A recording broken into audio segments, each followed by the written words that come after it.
Morning everyone, or afternoon, or evening, depending on when you're watching this video. But today we're going to be reviewing the New Balance Fresh Foam 880 version 12. So this is New Balance's newest version of this shoe. Came out April, May of this year and replaced the version 11. There isn't too much that's new about this shoe, but there is a few things that I wanted to highlight. And so I've run in this shoe for about 500 kilometers. And wanted to give my overall opinion on it, things I've liked, things I didn't like, the durability, and talk about the fit too.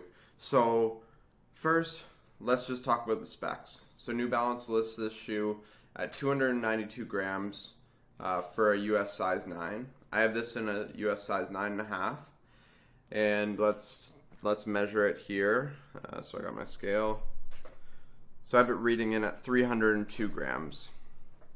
So an extra 10 grams for an extra half size, which that sort of makes sense. Again, it's a little bit on the heavier side. I tend to like my shoes like a daily trainer around that 260, 270 gram mark.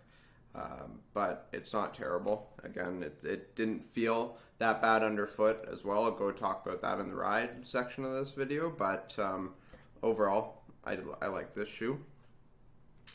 Next, the midsole. So New Balance has Fresh Foam X in here, which is new to this shoe. They had a little bit on it in the version 11, but they've just incorporated more of it in this shoe. So Fresh Foam X, it's just an EVA blend that New Balance uses, and that's what they use for most of this midsole material.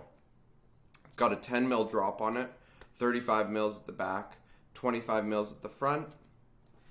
And then if we move to the outsole, they use a blown rubber for the outsole. Again, there's a significant amount of rubber on here, which helps with the durability. But then one of the negatives is it does make the shoe a little bit heavier. So if they were to take some of that rubber out of it, it might lighten up the shoe and make it more similar to the sort of weight that I kind of prefer in an everyday trainer. And then the upper, so it's just a mesh upper. Nothing crazy fancy or special about the upper.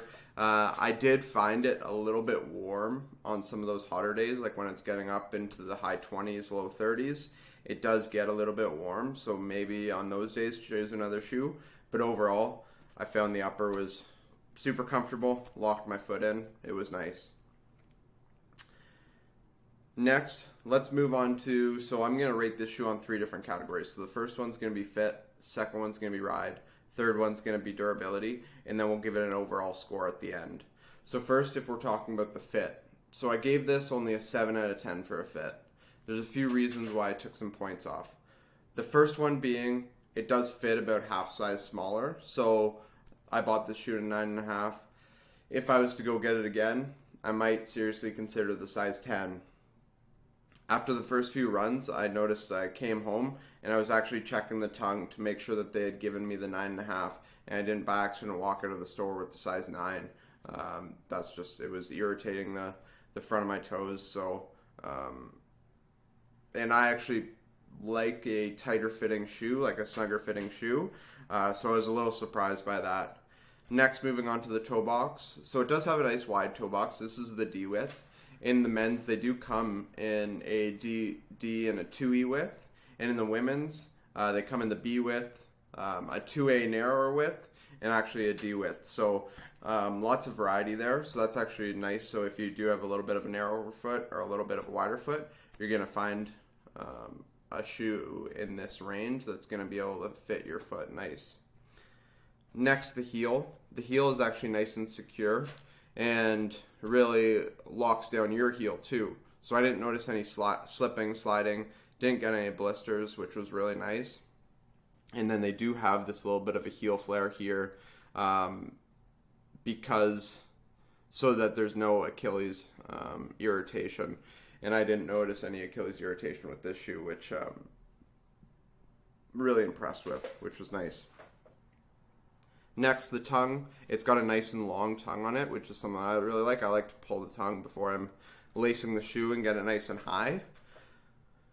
Some more of the shoes these days, they're trying to make these tongues really short, which I don't particularly care for. And then also it does have some padding in it, nice padding as well. So I didn't notice any lace bite or anything like that when I really cinched down the laces.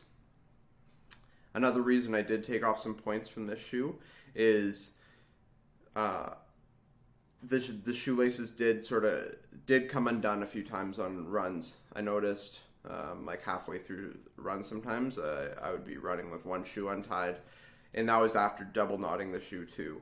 So I mean, I found I was able to fix that if I just really cranked down on the laces or if I triple knotted it. But typically I find if you double knot a shoe, it should stay tied. So that's one area that I did take off some points from this shoe. Next, moving on to the ride. So I gave these guys an 8 out of 10 for the ride.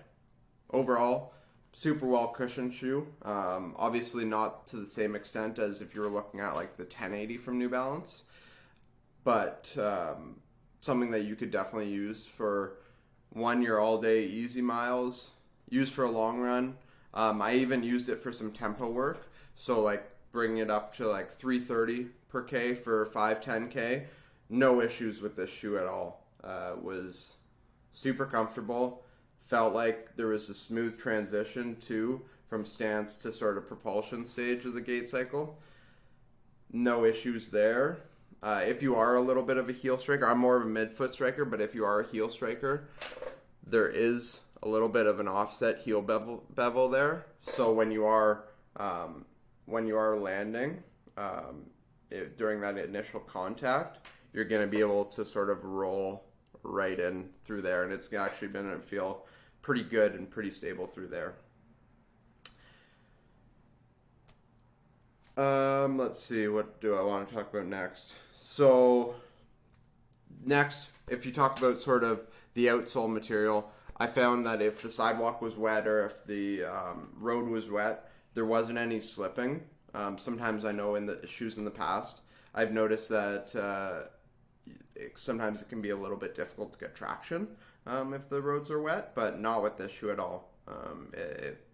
That transition from dry to wet felt pretty good and didn't feel like I had to sort of consciously pay attention in order to not slip out on that.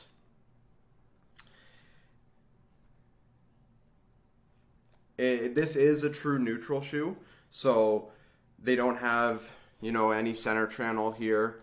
No reinforced heel cup through here, and no reinforced or dual density medial arch either. It does have a little bit of a wider base to it, which does help with the stabilization, but it is a true neutral shoe. So if you were looking for more stability in a shoe from New Balance, I would maybe look at the 860, which they have totally revamped for this year, and fits a lot nicer than the version than last year's version. So take a look at that, or the Vongo, I believe it is from New Balance. It has a little bit more cushioning in it than just the 860, and might be also a good option if you do need a little bit more stability in a pair of shoes. That would be definitely a good option to look at. Next, so the durability. So I rated these guys 8.5 out of 10 for durability. They've held up really well. Like, I have about 500 kilometers on this shoe, like I said. There is a little bit of a wearing underneath, a little bit of wearing sort of on the heel. Overall, you would expect that after 500 kilometers, but haven't worn through any of the rubber. Like, there's still a significant amount of rubber on there, and that's partly why they put so much on there. Also, if you look at the upper, there's no holes or anything like that. Where the upper meets the midsole, there's no splitting. It's really, really held up well. One thing I would say is sort of right on the heel here where the outsole meets the midsole, there is a little bit of separation happening. So that's something that, maybe it's just the pair of shoes, maybe it's just the model that I got, but that's where I did take off a little bit of points. But overall, it also still feels pretty good after 500 kilometers. The cushioning is still there.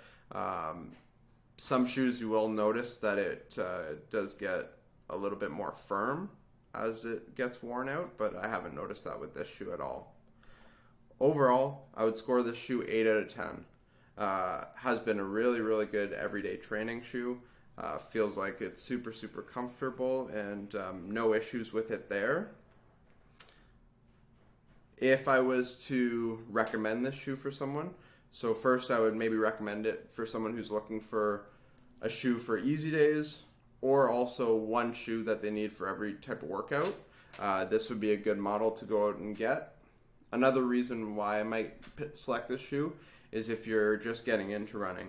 It would be a great shoe that you could get out the door with. If you don't have very many preferences, what you like and dislike about a pair of shoes, this is just a great traditional running shoe to get you started in running and allow you to develop those preferences and biases later as you get more experienced and figure out what you do and don't like. So this would be a great shoe just to get you out the door. Overall, really impressed with this shoe. Feel free to, so that's all I got for this video.